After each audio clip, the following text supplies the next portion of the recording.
हिमालय की ऊंची ऊंची चोटियों से घिरी देवभूमि उत्तराखंड में एक स्थान है गोपेश्वर।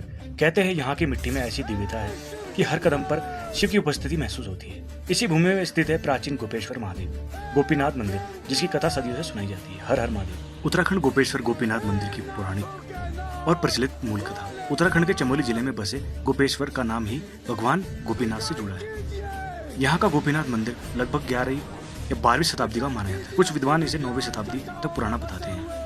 यह मंदिर कैथुरी और चंद राजाओं की शैली में बना है, लेकिन इसकी सबसे प्रसिद्ध और मूल कथा है राजा सागर और शिव का पत्थर बना धनुष। यह वही कथा है जिसे लोग गोपेश्वर की सच्ची और प्रचलित कथा मानते हैं। प्राचीन लोगों के मान्यता के अनुसार जिस स्थान पर आज मंदिर है वहाँ भोलेनाथ का एक पुराना तप स्थान था। देवभूमि के साधु संत यहाँ तपस्या करते थे। समय के साथ यह एक स्वयंभू शिवलिंग प्रकट हुआ, जिसे आज मंदिर में मुख्य रूप से पूजा जाता है।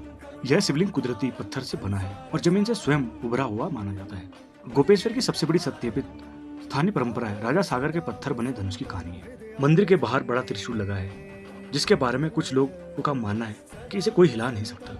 कई बार प्रयास किया परंतु त्रिशूल अपनी जगह से नहीं हिल सका। उत्तराखंड के गोपेश्वर मंदिर की प्राचीन कथा 3 मुख्य पौराणिक कथाओं पर आधारित है। पहला, राजा सागर का घमंड तोड़ा। एक समय राजा सागर कुछ परंपराओं में कात्यूर राजवंश का एक राजा अपने सामर्थ्य और युद्ध कौशल में घमंड करता था। उसे बताया गया कि गोपेश्वर में शिवलिंग बहुत शक्तिशाली और चमत्कारी है। राजा अपने घमंड में बोला, यदि शिवलिंग इतना शक्तिशाली है तो मेरे धनुष की मार क्यों नहीं सह सकता। वह अपने सैनिकों के साथ मंदिर परिसर पहुंचा। उसने अपने विशाल धनुष में बाण चढ़ाया और शिवलिंग की ओर तान दिया, लेकिन जैसे ही उसने धनुष को ताना, धनुष पूरा का पूरा कठोर पत्थर बन गया। राजा स्तब्ध रह गया। सैनिक भय से कांपने लगे। उसी क्षण राजा समझ गया कि यह केवल और केवल भोलेनाथ का प्रत्यक्ष संकेत है। वह गिरकर शिव से क्षमा मांगने लगा। आज भी वही पत्थर बना हुआ धनुष मंदिर के प्रांगण में मौजूद है और हर कोई उसे देख सकता है।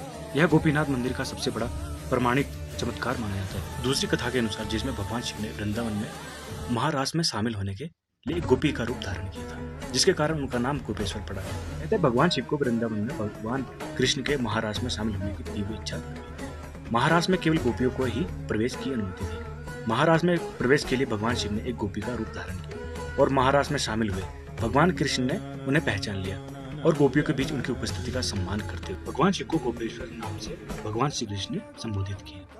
तीसरी कथा के अनुसार भगवान शिव ने क्रोध में कामदेव को भस्म कर दिया था, जिसके बाद उनकी पत्नी रति ने इसी स्थान पर तपस्या की और भगवान शिव ने वरदान दिया, कामदेव प्रद्युम्न के रूप में श्री कृष्ण के पुत्र के रूप में जन्म लेंगे। पंच केदार यात्रियों का प्रथम स्थान। रुद्रनाथ तुंगनाथ जाने वाले कई यात्री सबसे पहले यहीं दर्शन करते हैं। धारणा है कि शिव यहाँ से तीर्थ यात्रा को सुरक्षित आशीर्वाद देते हैं।